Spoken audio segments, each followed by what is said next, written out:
আরেকটা মজাদার রেসিপি নিয়ে এলাম, ডেজার্টও বলতে পারেন। মিষ্টি একটা রেসিপি। এগুলি কি চাল কেউ চিনে কেউ চেনে না। হ্যালো এভরিওয়ান, আসসালামু আলাইকুম। Welcome back to channel রাইনাস yummy food and blog. এখানে দেখতে পাচ্ছেন ছোট ছোট গুঁড়া গুঁড়া চাল। এগুলি হচ্ছে কাউনের চাল। আমি আজ কাউন চালের পায়েস তৈরি করব। দেখতে পাচ্ছেন খুবই ছোট ছোট। এই চালটা যে কোনো গ্রোসারি শপে পাওয়া যায়, আবার কখনো কখনো কোনো মুদি দোকানেও পাওয়া যায়। কাউন চাল বলতে হয়, তাহলেই ওরা দিয়ে দেয়। আমি এই চালগুলো বেশ কিছুক্ষণ 10-15 মিনিট ভিজিয়ে রেখে তারপর কষলে কষলে ধুয়ে নিয়েছি। খুবই গুঁড়া গুঁড়া চাল, অনেক সময় চালের নিচে ছোট ছোট কণা পাথরও থাকতে পারে, এর জন্য আমি ধুয়ে তারপর আস্তে আস্তে করে নিয়েছি, উপর থেকে নিয়েছি। এখানে দুধ আমি জাল দিতে দিয়েছিলাম, অনেকখানি দুধ। এখানে 3 কেজির মতো দুধ আমি জাল দিয়েছি। জাল দিয়ে আমি একদম প্রায় 2 কেজি করে নিয়েছি। দেখতে পাচ্ছেন কতটা ঘন, একদম ঘন দুধ, ক্রিমি ক্রিমি। এই তো চালগুলো দিয়ে আমি নাড়াচাড়া করে এখানে এখন দিয়ে দিচ্ছি লবণ দিয়ে দিয়েছি অল্প করে। মিষ্টি জিনিসে লবণ না দিলে হয় না, তাই একটু লবণ দিয়ে দিলাম।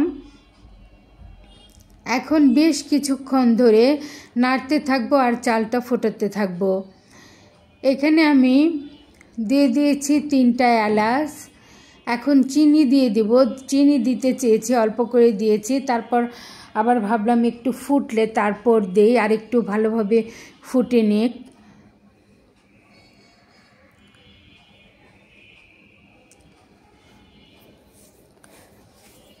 আমি কিন্তু বেশ কিছুক্ষণ ধরে জাল দিচ্ছি।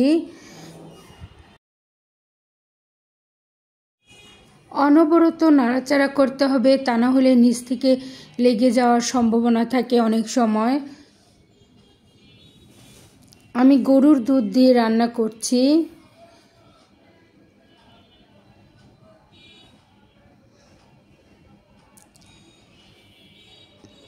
অনবরত নেড়ে চেড়ে জাল দিতে দিতে চালগুলো ফুটিয়ে নিচ্ছি।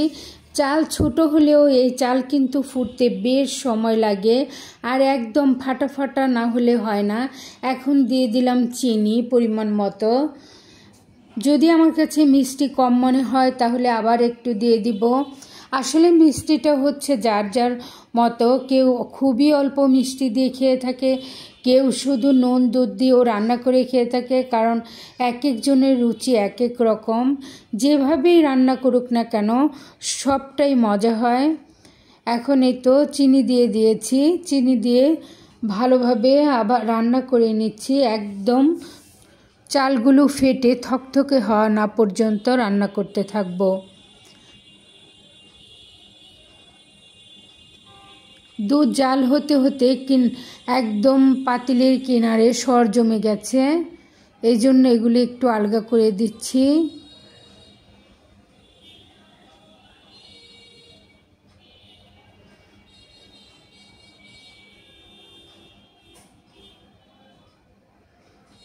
আমি একটু মিষ্টিটা চেক করে নিচ্ছি। চালটা আধা ফোটা হলেই আমি চিনিটা দিয়েছি। অনেকে আবার একদম ফুটে উঠলে দেয়।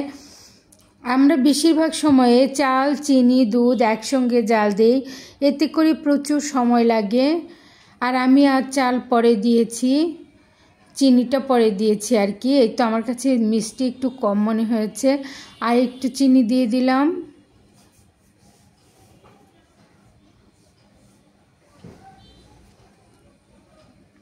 এখন অনবরত নাড়তে থাকবো আর রান্না করতে থাকবো। দেখতেই পাচ্ছেন দুধটা এমনিতেও বেশ ঘন ছিল, কেমন ঘন হয়ে গেছে, খুবই ক্রিমি ক্রিমি হয়ে গেছে। অনেক ভালো এই দুধটা, আর জাল দেওয়ার পরে আরও ঘন হয়েছে।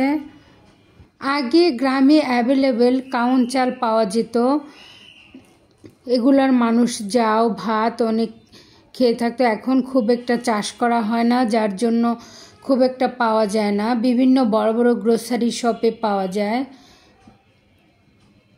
এখন অবশ্য বাংলাদেশে ঢাকা ছাড়াও বিভিন্ন মফস্বল শহরগুলোতেও গ্রোসারি শপ হয়েছে, আবার অন্যান্য ডিস্ট্রিক্টেও হয়েছে। সব জায়গায় সব কিছু এখন খুব সুন্দরভাবে আমরা পেয়ে থাকি হাতের কাছেই। আমিও এই চালগুলো একটা গ্রোসারি শপ থেকে নিয়েছি।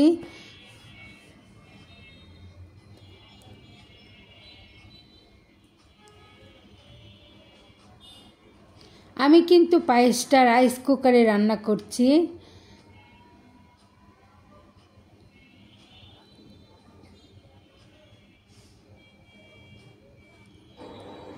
আমি একটু মিষ্টি দেখার জন্য দিয়ে দিলাম,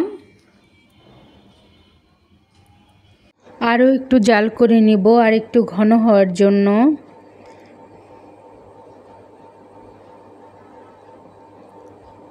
এখনো একটু পাতলা আছে।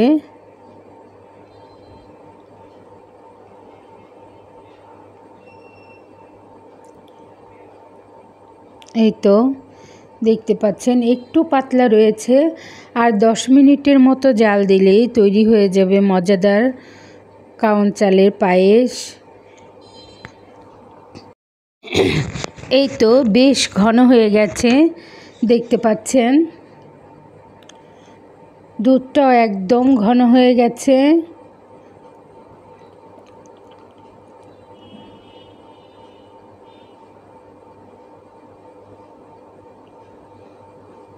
আমি এখানে 3 টেবিল চামচের মতো গুঁড়া দুধও ব্যবহার করেছি।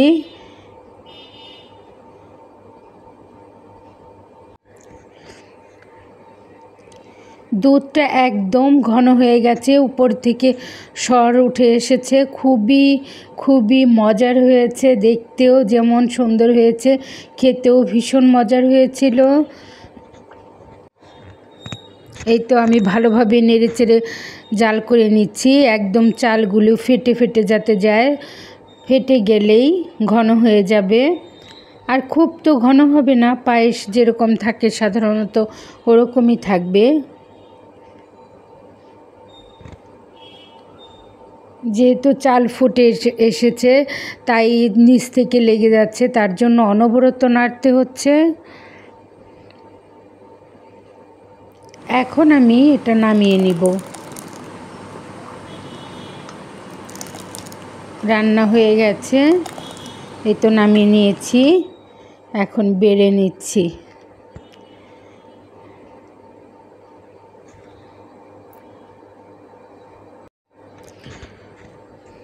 এই তো আমি একটা বাটির মধ্যে বেড়ে নিলাম।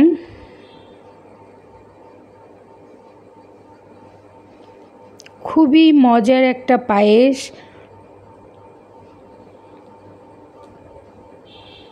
এই পায়েসটা আসলে রান্না করে যে উপর থেকে আইসক্রিম যে কোনো ধরনের ফল দিয়েও পরিবেশন করতে পারেন ডেজার্ট হিসেবে, খুবই মজার হয় ওতে করেও, আর খালিও মজার হয়। আমি কিন্তু খালিই পরিবেশন করেছি, এভাবেও মজার হয়।